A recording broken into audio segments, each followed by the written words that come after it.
You're listening to an Airwave Media Podcast. Feel like who art ed? We'll try to slice it. Who art is Mr. Wood art ed me? Good. Either way, it's ambiguous. It works on so many levels. I know. That's off to a great start. Welcome to Who Arted, weekly art history for all ages. I'm your host, Kyle Wood, and today we're looking at the great Greek artist from the Spanish Renaissance, a painter who was bold and unique and didn't quite fit in with his contemporaries, but he became a hero to many modern masters hundreds of years later. I'm talking about Domenikos Theotokopoulos, better known as El Greco. Now, El Greco was born in 1541 in Candia, Crete, which was then part of the Republic of Venice. In his early life, he trained as an icon painter in the Byzantine tradition, mastering the flat, symbolic style of Eastern Orthodox religious art. But he was ambitious to grow as an artist, and he moved to Venice when he was 26. There, he absorbed the vibrant colors and loose brushwork of high Renaissance masters like Titian and Tintoretto. He later moved to Rome, hoping to secure patronage, but his bold personality and criticism of local artistic heroes made it difficult for him to establish a lasting career there. In 1577, he moved to Spain, eventually settling in Toledo, the religious center of the country. It was here that he produced his most mature and famous works. While he hoped to become a court painter for King Philip II, the king didn't really like his work, so El Greco focused entirely on commissions for the church and private intellectuals in Toledo. He lived in Toledo for the rest of his life, running a busy workshop until he passed away in 1614.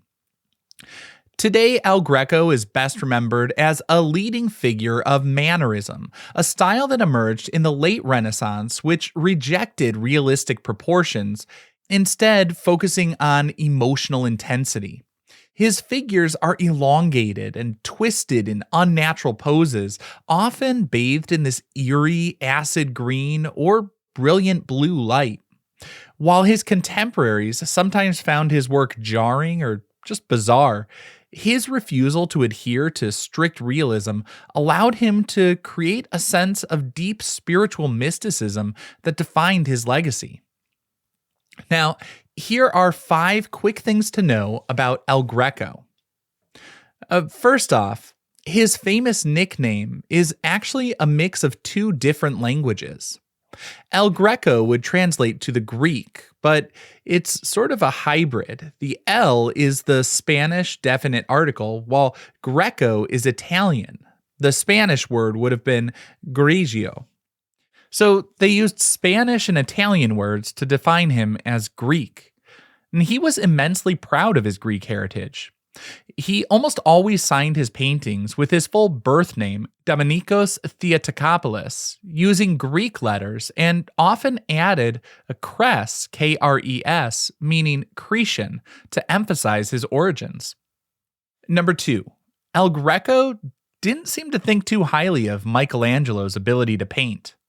While living in Rome, El Greco reportedly said that Michelangelo was a good man, but did not know how to paint.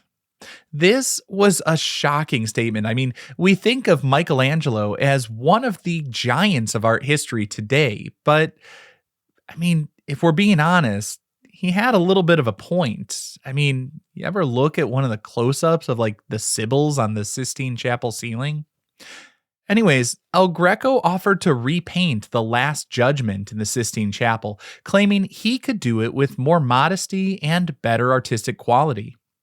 This arrogance obviously didn't sit well with the Roman art community, and likely contributed to his decision to leave Italy for Spain, where he hoped his talents would be a little bit better appreciated.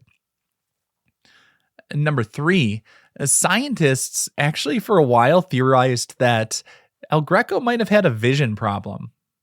In the early 20th century, an ophthalmologist suggested that the extreme elongation of El Greco's figures could have been the result of severe astigmatism, which would have caused him to visually perceive objects as taller and thinner than they were. This theory actually became quite popular for a while as a scientific explanation for his unique abstraction, but it was eventually disproven by historians and scientists. If El Greco had seen the world distorted, he would have also seen his canvases distorted, meaning he would have painted normal proportions to compensate. Also, x-rays of his works show that he actually initially had sketched out standard proportions, which he then elongated during the painting process. The elongation was a deliberate stylistic choice intended to make the figures look more elegant and spiritual, reaching towards the heavens. Number 4. El Greco was extremely litigious and constantly sued his clients. El Greco had a high opinion of his own work and frequently found himself in legal battles over payment. In Spain at the time, there wasn't really a fixed price for art. A completed work was appraised by representatives of both the artist and the buyer to determine its value. And this system, with its very obvious flaws of determining the price after completing the labor, often led to some pretty heated disputes. One famous legal battle occurred over his painting of the disrobing of Christ. The cathedral authorities wanted to pay him significantly less than his appraisers suggested, arguing about theological details in the composition. El Greco eventually compromised on the price, but refused to change the painting. These legal battles, though, weren't just about money. They were also about status. El Greco fought hard to establish painting as a liberal art, an intellectual pursuit comparable to poetry or philosophy, rather than merely a craft subject to taxes and low wages.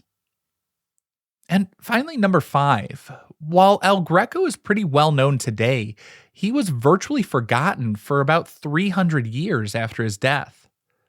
After El Greco passed away in 1614, his style fell out of fashion and the art world shifted towards the Baroque and realism. Think artists like Velázquez and Caravaggio. For centuries, critics dismissed his work as eccentric or even the result of madness. It wasn't until the 19th and early 20th centuries that he was rediscovered.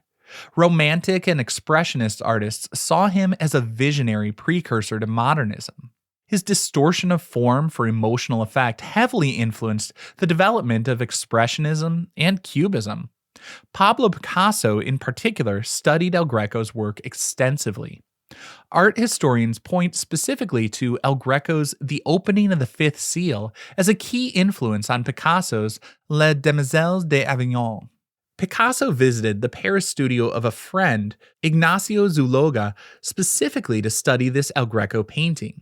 The writhing, elongated nudes and the compressed, shallow space in El Greco's religious work provided the structural blueprint for the 5 women in Picasso's famous modern masterpiece.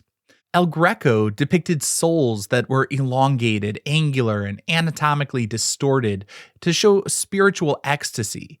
Picasso basically took this same distortion but made it more secular, turning spiritual ecstasy into an aggressive, jagged, abstracted composition. Now, after a short break, I want to talk about one of El Greco's most famous masterpieces, The Burial of the Count Orgaz.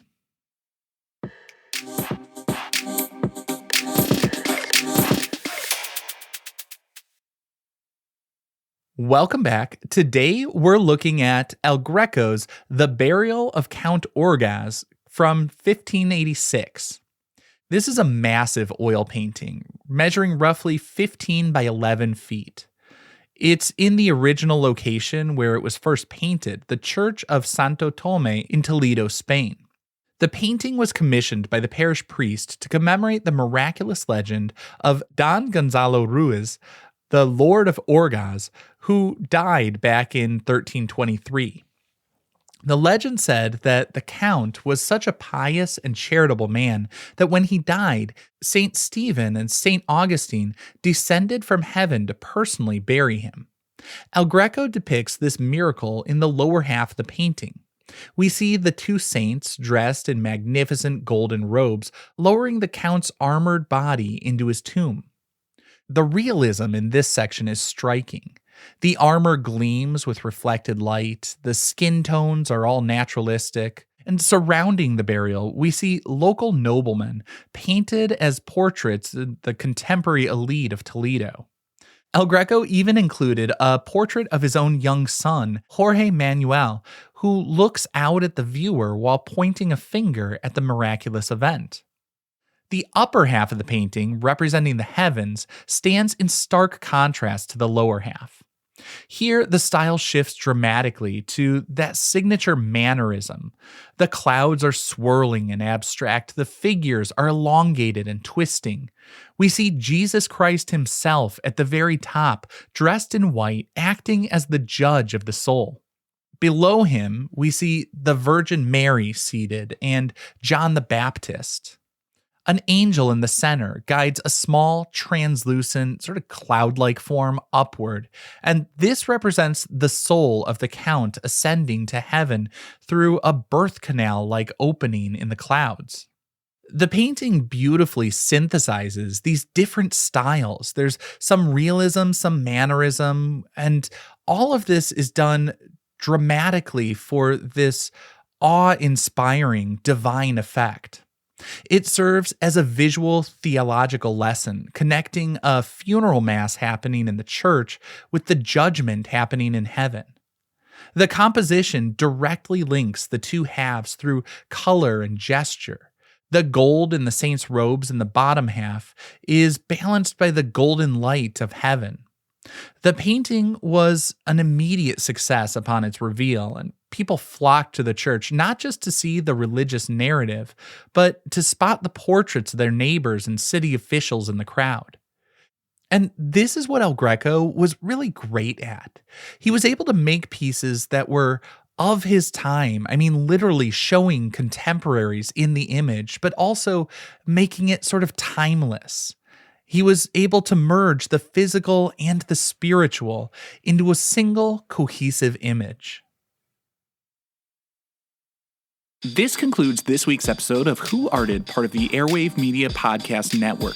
If you found this tolerable, please leave a rating or review on your favorite podcast app. You can find images of the work being discussed this week and every week on social media at Who Arted Podcast on Twitter, Instagram, and TikTok, and of course on the website whoartedpodcast.com. Podcast done.